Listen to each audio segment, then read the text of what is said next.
മുത്തുമണികളെ പുതിയൊരു വീഡിയോയിലേക്ക് സ്വാഗതം.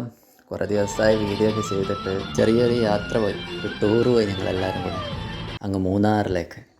ഞങ്ങൾ 40 ആളും കൂടെ പൈസയൊക്കെ സംഘടിപ്പിച്ച് ബസ്സൊക്കെ വിളിച്ച് മൂന്നാറിലേക്ക് പോയി ട്രിപ്പൊക്കെ അടിച്ച് പൊളിച്ച് വന്നിരിക്കുകയാണ്. നമ്മളെല്ലാവരും ടൂറൊക്കെ പോകാറുണ്ട്, ബൈക്കിൽ പോകാറുണ്ട്, കാറിൽ പോകാറുണ്ട്, ബസ് കയറി പോകാറുണ്ട്, ട്രെയിനിൽ കയറി പോയിട്ടൊക്കെ ഉണ്ട്. ഇതൊക്കെ അതിനൊക്കെ ഒരു വൈബ് ഉണ്ട്. പക്ഷേ ഒരു ബസ് വിളിച്ച് പോകുമെന്നൊക്കെ പറഞ്ഞാൽ അതിൻ്റെ ഒരു വൈബ് വേറെ തന്നെയാണ്. നമ്മൾ സ്കൂളിൽ പഠിക്കുന്ന കാലത്ത് ചിലപ്പോൾ പോയിട്ടുണ്ടാവും, കോളേജിൽ പഠിക്കുന്ന കാലത്തൊക്കെ പോയിട്ടുണ്ടാവും. അതൊക്കെ കഴിഞ്ഞപ്പോൾ ഒരുപാട് വർഷങ്ങൾ കഴിഞ്ഞ്, അതല്ലെങ്കിൽ അന്ന് പോകാൻ പറ്റാത്ത ഒരുപാട് ആൾക്കാരുണ്ടാവും, അല്ലെങ്കിൽ അന്ന് പോയിട്ട് തന്നെ അതൊന്ന് പൂർണ്ണമായിട്ട് എൻജോയ് ചെയ്യാൻ പറ്റാത്ത ഒരുപാട് ആൾക്കാരുണ്ടാവും. നമ്മൾ ചെറിയ പ്രായത്തിലൊക്കെ ആവും ചിലപ്പോൾ സ്കൂളിൽ നിന്നൊക്കെ ടൂറൊക്കെ പോയിട്ടുണ്ടാവും, കോളേജിൽ നിന്നൊക്കെ പോയിട്ടുണ്ടാവുക. അന്ന് നമുക്ക് പല കാരണങ്ങൾ കൊണ്ട് നമുക്ക് എൻജോയ് ചെയ്യാൻ പറ്റിയിട്ടുണ്ടാവില്ല. ഇപ്പോൾ നമുക്കിത് പ്ലാൻ ചെയ്ത് നടപ്പിലാക്കാൻ പറ്റിയ അത് വളരെ നല്ലൊരു എക്സ്പീരിയൻസ് ആയിരിക്കും എന്നാണ് ഞാൻ പറയുന്നത്.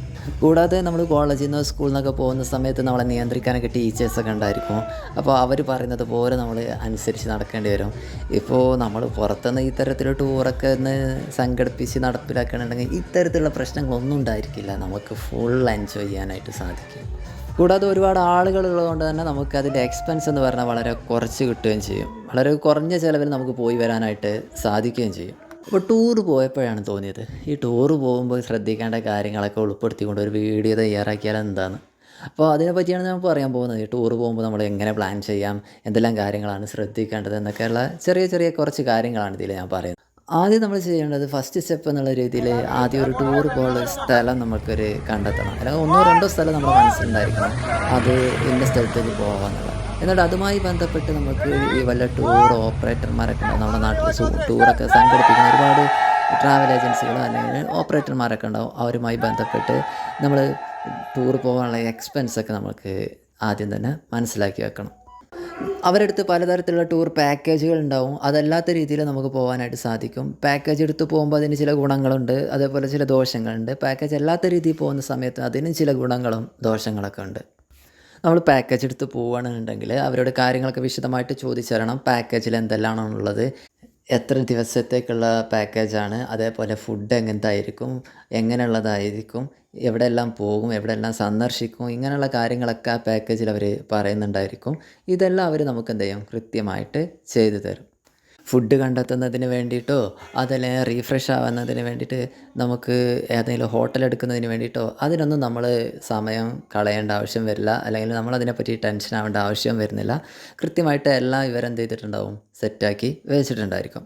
അതുകൊണ്ട് തന്നെ നമുക്ക് സമയം നഷ്ടപ്പെടാതെ എത്രയും പെട്ടെന്ന് ഇതൊക്കെ ചെയ്ത് തീർക്കാനായിട്ട് സാധിക്കും. ഇനി നമ്മൾ പാക്കേജ് അല്ലാത്ത രീതിയാണ് ചെയ്യുന്നതെങ്കിൽ ഈ സമയത്ത് നമ്മൾ തന്നെ ഫുഡിൻ്റെ ഉള്ള സ്ഥലങ്ങൾ കണ്ടെത്തേണ്ടി വരും. നമ്മളിപ്പോൾ ഏതെങ്കിലും ഹോട്ടലിൽ കയറാനുണ്ടെങ്കിൽ ഒരുപക്ഷെ അവർ പറയും ഇവിടെ ഫുഡ് ഇല്ല എന്ന് പറയും. അതല്ലെങ്കിൽ അവർക്ക് ഒരുപാട് ഓർഡറുകൾ ഉണ്ടായിരിക്കും, അത് കഴിയോളം നമ്മളവിടെ വെയിറ്റ് ചെയ്യേണ്ടതായിട്ട് വരും. അതല്ലെങ്കിൽ നമ്മൾ ഇതേപോലെ തന്നെയാണ് നമ്മൾ റീഫ്രഷ് ആവാൻ വേണ്ടിയിട്ട് ഹോട്ടലിൻ്റെ കാര്യവും അവിടെ നമ്മൾ പുതിയ വേറെ വേറെ ഹോട്ടലുകൾ നമ്മൾ തിരഞ്ഞ് അന്വേഷിച്ച് നടക്കേണ്ടി വരും. അതല്ലെങ്കിൽ അവിടെയുള്ള ആളുകളൊക്കെ ഫ്രീ ആവുന്നത് വരെ നമ്മൾ അവിടെ വെയിറ്റ് ചെയ്യേണ്ടതായിട്ട് വരും. അപ്പോൾ ഇതൊക്കെ ഒഴിവാക്കാനായിട്ട് ഇപ്പോൾ ഭൂരിഭാഗം ആളുകളും പാക്കേജുകളാണ് ഇപ്പോൾ സെലക്ട് ചെയ്യുന്നത്. പാക്കേജ് ആകുമ്പോൾ അവർ പറയുന്ന ഒരു എമൗണ്ട്, ഒരു നിശ്ചിത എമൗണ്ട് അവർ പറയും. ആ എമൗണ്ട് നമുക്ക് അവർക്ക് കൊടുത്തു കഴിഞ്ഞാൽ ബാക്കി എല്ലാ കാര്യങ്ങളും അവർ നോക്കിക്കോളും, ഈ ടൂർ ഓപ്പറേറ്റർമാർ നോക്കിക്കോളും. അവർ സ്ഥിരമായിട്ട് പോകുന്നത് കൊണ്ട് തന്നെ അവർക്ക് അവിടുത്തെ ഹോട്ടലുമായിട്ട് അതേപോലെ തന്നെ ഇങ്ങനെ ഫ്രഷ് ആവുള്ള ഏരിയയുമായിട്ട് ഇവരുമായിട്ടൊക്കെ ബന്ധങ്ങളുണ്ടായിരിക്കും. അവരത് അവിടെ മുൻകൂട്ടി ബുക്ക് ചെയ്യുകയും അവർക്ക് അതിന് വേണ്ട സൗകര്യങ്ങൾ അവർ തന്നെ തയ്യാറാക്കി തരികയും ചെയ്യും. അതുകൊണ്ട് തന്നെ സമയം നഷ്ടപ്പെടാതെ നമുക്ക് ടൂറ് നല്ല രീതിയിൽ മുന്നോട്ട് കൊണ്ടുപോകാനും സാധിക്കും. അപ്പോൾ നമ്മൾ ടൂർ പോകാനുള്ള ഏകദേശം സ്ഥലം സെറ്റായി കഴിഞ്ഞു, അതേപോലെ എമൗണ്ട് ഏകദേശം നമുക്ക് കണക്ക് കിട്ടിക്കഴിഞ്ഞു. ഇനി നമുക്ക് അതിന് വേണ്ട ആളുകളെ, അപ്പോൾ ആരൊക്കെയാണോ ടൂറിന് വരാൻ താല്പര്യമുള്ളവരെന്ന് അന്വേഷിച്ച് അവരോട് ഇത് ചിലവൊക്കെ പറഞ്ഞ് ഇത്ര പൈസ ആവും ഒരാൾക്ക് എന്നൊക്കെ പറഞ്ഞ് നമ്മൾ അവരെന്ത് ചെയ്യണം, ടൂറിന് സംഘടിപ്പിച്ച് എല്ലാവർക്കും ഫേവറബിൾ ആയിട്ടുള്ള ഒരു ഡേറ്റ് കണക്കാക്കി ആ ഡേറ്റ് ടൂർ ഓപ്പറേറ്ററുമായി ചർച്ച ചെയ്ത് ഉറപ്പിച്ച് ഡേറ്റൊക്കെ ഫിക്സ് ചെയ്യുക. ഈ സമയത്ത് നമ്മൾ ശ്രദ്ധിക്കേണ്ട വളരെ പ്രധാനപ്പെട്ട കാര്യമാണ് ഫുഡിൻ്റെ കാര്യം. ഈ പാക്കേജ് കൊടുക്കുന്ന സമയത്ത് നമ്മൾ ടൂർ ഓപ്പറേറ്ററോട് കൃത്യമായിട്ട് ഫുഡിൻ്റെ കാര്യം പ്രത്യേകം എടുത്ത് പറഞ്ഞിരിക്കണം. ഫുഡിൻ്റെ കാര്യത്തിൽ യാതൊരു കോംപ്രമൈസും പാടില്ല. ഫുഡ് എന്ന് പറഞ്ഞാൽ പക്ക നല്ല ജെനുവിനായിട്ടുള്ള ഫുഡായിരിക്കണം. പലപ്പോഴും നമ്മൾ ടൂറൊക്കെ പോയി കഴിഞ്ഞാൽ ഫുഡ് പോയ്സൺ എന്ന് പറയുന്ന ഒരു സ്ഥിരം സംഭവമാണ്. യാത്ര ചെയ്തത് കാരണം ഉണ്ടാകുന്ന ഛർദി അല്ലാതെ ഈ ഭക്ഷണം കഴിച്ചതിൻ്റെ ഒരു സൈഡ് എഫക്റ്റായിട്ട് വരുന്ന ഛർദിയും അതേപോലെ ലൂസ് മോഷനും ഇങ്ങനെയുള്ള പല പ്രശ്നങ്ങളും സ്ഥിരമായിട്ട് ഉണ്ടാവാറുണ്ട്.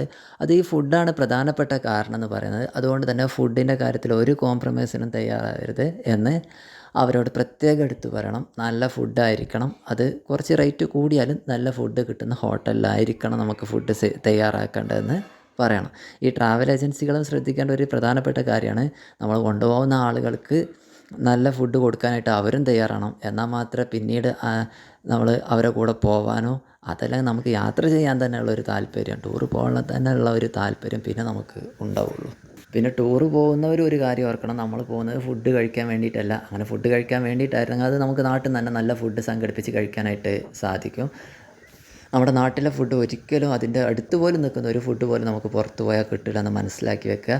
അതുകൊണ്ട് തന്നെ നമ്മൾ പോകുന്ന സമയത്ത് നമ്മുടെ ദഹനത്തിന് അതേപോലെ നമ്മുടെ വയറിന് യോജിക്കാത്ത ഭക്ഷണം നമ്മൾ പരമാവധി ഒഴിവാക്കുകയാണ് നല്ലത്. പൊറാട്ട, ബിരിയാണി, മന്തി, ചിക്കന്, മയോണീസ് ഇങ്ങനെയുള്ള സാധനങ്ങളൊക്കെ പരമാവധി നമ്മൾ ഇത്തരം ടൂറിൻ്റെ സമയത്ത് ഒഴിവാക്കുക. അത്തരം ഫുഡുകളൊക്കെ ഒഴിവാക്കി നിർത്തുകയാണ് ഏറ്റവും നല്ലത്. അങ്ങനെ നമ്മൾ ഡേറ്റൊക്കെ തീരുമാനിച്ച് കഴിഞ്ഞാൽ പിന്നീട് നമ്മൾ പോകാനുള്ള തയ്യാറെടുപ്പുകളാണ് ആരംഭിക്കുന്നത്. കൃത്യമായിട്ട് പൈസയൊക്കെ പിരിച്ചെടുക്കുക. അതേപോലെ തന്നെ യാത്രയ്ക്ക് ആവശ്യമായിട്ടുള്ള സാധനങ്ങളൊക്കെ ഒരുക്കി വെക്കുക. പോകുന്ന സമയത്ത് ധരിക്കാനുള്ള ഡ്രസ്സ്, അവിടെ പോയി കഴിഞ്ഞാൽ ധരിക്കാനുള്ള ഡ്രസ്സ്, അതേപോലെ ഫോണിൻ്റെ ചാർജർ, പവർ ബാങ്ക് വേണമെങ്കിൽ അത്, ക്യാമറ വേണമെങ്കിൽ അത്, അതേപോലെ ടൂത്ത് പേസ്റ്റ്, ടൂത്ത് ബ്രഷ്, തോർത്തുമുണ്ട്, ന്യൂസ് പേപ്പർ തുടങ്ങിയ സാധനങ്ങളൊക്കെ നമ്മൾ നിർബന്ധമായിട്ടും കയ്യിൽ കരുതിയിരിക്കണം. പിന്നെ യാത്രക്കിടയിൽ കഴിക്കാനായിട്ട് സിമ്പിളായിട്ടുള്ള എന്തെങ്കിലും പഴങ്ങളോ അല്ലെങ്കിൽ ബേക്കറി മധുര പലഹാരങ്ങളോ അങ്ങനെ എന്തെങ്കിലും കയ്യിൽ കരുതുന്നതും നന്നായിരിക്കും. പിന്നീട് നമ്മൾ നോക്കേണ്ടതാണ്, യാത്ര പുറപ്പെടുന്ന സമയം നമ്മളോട് അറിയിച്ചിട്ടുണ്ടായിരിക്കും. ആ കൃത്യസമയത്ത് നമ്മൾ എത്തിച്ചേരാനായിട്ട് എല്ലാവരും ശ്രദ്ധിക്കണം. യാത്ര പോകുന്ന സമയത്ത് ടൈം എന്ന് പറയുന്നത് വളരെ പ്രധാനപ്പെട്ടതാണ്. ബസ്സിൽ കയറുന്നത്, ഇറങ്ങുന്നതും, ഫുഡ് കഴിക്കാനായിട്ട് ഇറങ്ങുമ്പോഴും, ഏതെങ്കിലും സ്ഥലങ്ങൾ സന്ദർശിക്കാനായിട്ട് ഇറങ്ങുന്ന സമയത്തൊക്കെ തിരിച്ചെത്താനായിട്ട് ഒരു കറക്റ്റ് ടൈം പറഞ്ഞിട്ടുണ്ടെങ്കിൽ ആ ടൈമിൽ തന്നെ കറക്റ്റ് തിരിച്ചെത്താനായിട്ട് എപ്പോഴും ശ്രദ്ധിക്കുക. പലപ്പോഴും ഇത്തരത്തിൽ നമ്മൾ നാട്ടിൽ നിന്നൊക്കെ ടൂറൊക്കെ സംഘടിപ്പിക്കുന്ന സമയത്ത് ചിലപ്പോൾ 1-2 ആളുകളൊക്കെ വരാൻ ലേറ്റാവും. അപ്പോൾ നമ്മൾ യാത്ര പുറപ്പെടാനുള്ള സമയം ലേറ്റാവും. അപ്പോൾ പിന്നീടുള്ള നമ്മുടെ മൊത്തം സമയക്രമം അതിൻ്റെ ഭാഗമായിട്ട് എന്ത് ചെയ്യും, താളം തെറ്റും. അതുപോലെ രാവിലെ സമയത്ത് നമ്മൾ ഫ്രഷ് ആവാനായിട്ട് ഏതെങ്കിലും ഹോട്ടലിലൊക്കെ കയറുന്ന സമയത്ത് നമുക്ക് നല്ല ക്ഷീണം ഉണ്ടായിരിക്കും, അതേപോലെ തളർച്ച ഉണ്ടായിരിക്കും.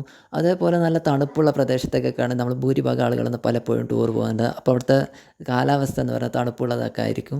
അപ്പോൾ ഇതെല്ലാം നമ്മൾ എന്ത് ചെയ്യും, മടി പിടിച്ച് കിടക്കാനായിട്ട് അല്ലെങ്കിൽ റൂമിൽ പുതച്ച് മൂടി കിടക്കാനായിട്ട് കുറച്ചും കൂടെ റെസ്റ്റ് എടുക്കാനായിട്ട് നമ്മൾ പ്രേരിപ്പിക്കും. അപ്പോൾ ഇതൊക്കെ നമ്മൾ ഫ്രഷ് ആവാനുള്ള ടൈം അല്ലെങ്കിൽ തിരിച്ച് ബസ് കയറാനുള്ള ആ ടൈമിനെ ബാധിക്കും. അങ്ങനെ നമ്മൾ തിരിച്ച് ബസ് കയറാൻ ലേറ്റ് ആവുന്നതിനനുസരിച്ച് നമുക്ക് പോകാനുള്ള സ്ഥലങ്ങൾ, സന്ദർശിക്കാനുള്ള സ്ഥലങ്ങൾ അതൊക്കെ ഡിലേ ആയിട്ട് മാറും.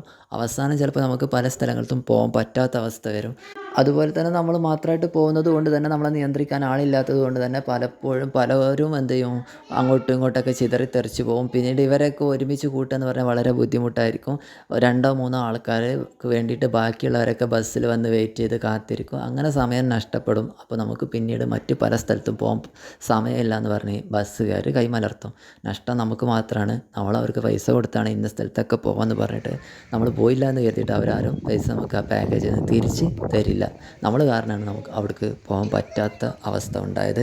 അവർക്ക് എണ്ണ പൈസ ലാഭമാവും, അതേപോലെ എൻട്രി ഫീസ് ലാഭമാവും, അങ്ങനെ മറ്റു പല കാര്യങ്ങളും അവർക്ക് അതിലൂടെ ലാഭം കിട്ടും. അതുകൊണ്ട് തന്നെ നമ്മളോട് പറയുന്ന സമയത്ത്, ബസ്സിൽ നിന്ന് ഇറങ്ങുന്ന സമയത്ത് തന്നെ പറഞ്ഞിട്ടുണ്ടായിരിക്കും ഇന്ന സമയത്ത് കൃത്യമായിട്ട് ബസ്സിൽ തിരിച്ചെത്തണം എന്ന് പറഞ്ഞാൽ ആ സമയത്ത് തന്നെ കൃത്യമായിട്ട് ബസ്സിൽ തിരിച്ചെത്താനായിട്ട് ശ്രദ്ധിക്കുക. അതുപോലെ നമ്മൾ ശ്രദ്ധിക്കേണ്ട മറ്റൊരു പ്രധാനപ്പെട്ട കാര്യമാണ്, യാത്ര പുറപ്പെടുന്ന ദിവസം ആദ്യ സമയത്ത് തന്നെ നമ്മൾ പരമാവധി ബസ്സിൽ എൻജോയ് ചെയ്യാനായിട്ട് ശ്രദ്ധിക്കണം. ആടാനും പാടാനും ചാടിക്കളിക്കാനും ഇതൊക്കെ നമ്മൾ പരമാവധി ആ സമയത്ത് തന്നെ ചെയ്യണം. ഒന്നും നമ്മൾ മാറ്റി വെക്കരുത്. അല്ലെങ്കിൽ തിരിച്ച് വരുമ്പോൾ കളിക്കുക, അല്ലെങ്കിൽ നാളെ കളിക്കുക, അല്ലെങ്കിൽ നാളെ ചാടിക്കളിക്കുക, നാളെ എൻജോയ് ചെയ്യുക എന്ന് കരുതി നമ്മൾ ഒരിക്കലും മാറ്റി വെക്കരുത്. നമ്മൾ പോകുമ്പോഴുള്ള ആവേശം, സ്പിരിറ്റ് ഒന്നും തിരിച്ച് വരുമ്പോൾ നമുക്ക് ഉണ്ടായിരിക്കില്ല. അതുകൊണ്ട് തന്നെ പരമാവധി നമ്മൾ പോകുമ്പോൾ തന്നെ ചെയ്യാനായിട്ട് ശ്രമിക്കുക. പിന്നെ പലരും ഉറങ്ങാനായിട്ട് കിടക്കും, അല്ലെങ്കിൽ ഉറങ്ങാനായിട്ട് ശ്രമിക്കും. സത്യം പറഞ്ഞാൽ നമുക്ക് ഉറങ്ങാനും പറ്റില്ല, നമുക്ക് എൻജോയ് ചെയ്യാനും പറ്റില്ല. ചിലപ്പോൾ നമ്മുടെ ടൂർ ഓപ്പറേറ്റർ പറയും നമുക്ക് കുറച്ച് നേരം ഉറങ്ങുന്നത് നല്ലതാണ് എന്നൊക്കെ പറയും. പക്ഷെ നമുക്ക് ഉറങ്ങാൻ പറ്റില്ല എന്നുള്ള സത്യം മനസ്സിലാക്കുക. ഉറങ്ങാൻ കിടന്നാൽ നമുക്ക് ഉറക്കം കിട്ടില്ല. അതുകൊണ്ട് തന്നെ പരമാവധി സമയം നമുക്ക് പറ്റുന്ന രീതിയിലൊക്കെ എൻജോയ് ചെയ്യാനായിട്ട് ശ്രമിക്കുക. ഒരിക്കലും നമുക്ക് പോകുന്നത് പോലുള്ള ആ സ്പിരിറ്റ് തിരിച്ചു വരുമ്പോൾ ഉണ്ടായിരിക്കില്ല. തിരിച്ചു വരുന്ന സമയത്ത് പലപ്പോഴും നമുക്കതിൻ്റെ ഫീലിങ്സ് മനസ്സിലാവും. അതുപോലെ ഫുഡ് കഴിക്കുന്നത്, ഫുഡ് സെർവ് ചെയ്യുന്നത്, അതേപോലെ ഫുഡ് കഴിക്കാൻ കയറുന്ന ഹോട്ടൽ, ഇതിൻ്റെയൊക്കെ ഒരു വീഡിയോ, ഫോട്ടോ ഇതൊക്കെ എടുത്ത് വെക്കുന്നത് വളരെ നന്നായിരിക്കും. പിന്നീട് എപ്പോഴെങ്കിലും നമുക്ക് എന്തെങ്കിലും ആവശ്യം വരികയാണെന്നുണ്ടെങ്കിൽ അത് നമുക്കവിടെ ഉപയോഗിക്കാനായിട്ട് സാധിക്കും. യാത്ര ചെയ്യുന്ന സമയത്ത് വോമിറ്റിംഗ് ടെൻഡൻസി ഉള്ള ഒരുപാട് ആൾക്കാരുണ്ട്. അപ്പോൾ അവർക്കൊക്കെ അതിനുള്ള ഗുളിക നമുക്ക് വാങ്ങിക്കാനായിട്ട് കിട്ടും. അപ്പോൾ ഇത്തരം ഗുളികകൾ വാങ്ങിച്ച് യാത്ര ആരംഭിക്കുന്നതിൻ്റെ കുറഞ്ഞത് അരമണിക്കൂർ മുമ്പെങ്കിലും നമ്മളിത് കുടിച്ചിരിക്കണം. അപ്പോൾ അത്തരം ഗുളികകൾ വാങ്ങിച്ച് കുടിച്ച് കഴിഞ്ഞാൽ ഒരു പരിധി വരെ നമുക്ക് ഈ യാത്രയിലുള്ള ഛർദി നമുക്ക് ഒഴിവാക്കാനായിട്ട് സാധിക്കും. ടൂർ പോകുന്നതിന് മുമ്പുള്ള തയ്യാറെടുപ്പുകൾ, അതേപോലെ ടൂറിൻ്റെ സമയത്ത് നമ്മൾ ശ്രദ്ധിക്കേണ്ട കാര്യങ്ങൾ, അതുപോലെ തന്നെ വളരെ പ്രധാനപ്പെട്ടാണ് ടൂർ കഴിഞ്ഞതിന് ശേഷമുള്ള കാര്യങ്ങൾ. നമ്മൾ പാക്കേജിലാണ് പോയിട്ടുള്ളതെങ്കിൽ നമുക്ക് എല്ലാവർക്കും, അഥവാ ഒരു ഗ്രൂപ്പായിട്ടാണ് പോയിട്ടുള്ളതെങ്കിൽ എല്ലാവർക്കും അത് അറിയാൻ പറ്റും. ഇത്ര പൈസ കൊടുത്തിട്ടാണ് നമ്മൾ പാക്കേജ് എടുത്ത് പോയതെന്ന് കൃത്യമായിട്ട് ടൂറിൽ വെളിവാക്കുന്നത് നന്നായിരിക്കും. പാക്കേജ് അല്ലാതെയാണ് പോയിട്ടുള്ളതെങ്കിൽ നമ്മുടെ ചിലവുകളൊക്കെ കൃത്യമായിട്ട് നമുക്ക് അവതരിപ്പിക്കാനും ടൂറിൻ്റെ കാര്യത്തിൽ സുതാര്യത വരുത്താനും എല്ലാവരെയും വിശ്വാസത്തിലെടുക്കാനും ആർക്കും ഒരു സംശയമില്ലാത്ത വിധത്തിൽ ടൂറിൻ്റെ ചിലവ് വരവ് കണക്കുകൾ കൃത്യമായിട്ട് അവതരിപ്പിക്കാനും നമുക്ക് സാധിക്കണം. അതിന് വേണ്ടിയിട്ട് യാത്ര ചെയ്യുന്ന സമയത്തുണ്ടാകുന്ന ചിലവുകളൊക്കെ നമ്മൾ കൃത്യമായിട്ട് എഴുതി വെക്കണം. ഇപ്പോൾ വാട്സപ്പൊക്കെ ഉള്ളതാണ്. അതുകൊണ്ട് തന്നെ ഓരോ ചിലവുകളും അതാത് സമയത്ത് തന്നെ നമുക്ക് വേണമെങ്കിൽ വാട്സപ്പിൽ ഗ്രൂപ്പൊക്കെ ഉണ്ടാക്കി അതിൽ ഈ ചിലവ് കണക്കുകളൊക്കെ നമുക്ക് അവതരിപ്പിക്കാവുന്നതാണ്. അതുപോലെ ടൂർ കഴിഞ്ഞ് വന്നാൽ പലപ്പോഴും ഫുഡ് പോയ്സണുള്ള സാധ്യത വളരെ കൂടുതലാണ്. അതുകൊണ്ട് തന്നെ ഭക്ഷണത്തിൻ്റെ കാര്യത്തിൽ കൂടുതൽ ശ്രദ്ധ നമ്മൾ പുലർത്തണം. ടൂറിൻ്റെ സമയത്തും ടൂർ കഴിഞ്ഞ് വന്ന ആദ്യ 1-2 ദിവസം കൂടെ ഭക്ഷണത്തിൻ്റെ കാര്യത്തിൽ നമ്മൾ നന്നായിട്ട് ശ്രദ്ധിക്കണം. ഹെൽത്തി അല്ലാത്തതും നമ്മുടെ വയറിനോ നമ്മുടെ ദഹനത്തിനോ യോജിക്കാത്തതുമായിട്ടുള്ള ഫുഡുകളൊക്കെ പരമാവധി ടൂറിൻ്റെ സമയത്തും ടൂർ കഴിഞ്ഞ് വന്ന 1-2 ദിവസം ഒഴിവാക്കുന്നത് വളരെ നന്നായിരിക്കും. അത് നമ്മളെ ഇത്തരത്തിലുള്ള പ്രശ്നങ്ങൾ ഒഴിവാക്കാനായിട്ട് ഒരു പരിധി വരെ നമ്മളെ സഹായിക്കും. ഛർദിലോ വയറുവേദനയോ അതല്ലെങ്കിൽ ഡിസെൻട്രി ഇങ്ങനെ എന്തെങ്കിലും ഉണ്ടെങ്കിൽ എത്രയും പെട്ടെന്ന് ഡോക്ടറെ കാണുക, മരുന്ന് കഴിക്കുക. ടൂറ് പോകുന്ന സമയത്ത് നമ്മൾ എങ്ങനെയാണോ ഒരുമിച്ച് നിന്നത് അതേപോലെ ടൂർ കഴിഞ്ഞതിന് ശേഷം ഒരുമിച്ച് നിൽക്കാനായിട്ട് നമുക്ക് സാധിക്കണം. എന്തെങ്കിലും അഭിപ്രായ വ്യത്യാസങ്ങളൊക്കെ ഉണ്ടെങ്കിൽ അത് നല്ല രീതിയിൽ പരിഹരിക്കാനും സാധിക്കണം. ഓരോ യാത്രയിലും ഉണ്ടാകുന്ന പ്രശ്നങ്ങളൊക്കെ പരിഹരിച്ച് അതിൽ നിന്ന് പാഠങ്ങളൊക്കെ ഉൾക്കൊണ്ട് അടുത്ത യാത്ര വീണ്ടും പ്ലാൻ ചെയ്ത് നല്ല രീതിയിൽ നടപ്പിലാക്കാനായിട്ട് നമുക്ക് സാധിക്കട്ടെ എന്ന് ആശംസിക്കുന്നു. ഓരോ യാത്രയും നമുക്ക് പുതിയ പുതിയ അനുഭവങ്ങളാണ് നൽകുന്നത്. എല്ലാവരും പോയിട്ട് അടിച്ചു പൊളിച്ച് വരും മക്കളെ. Good bye.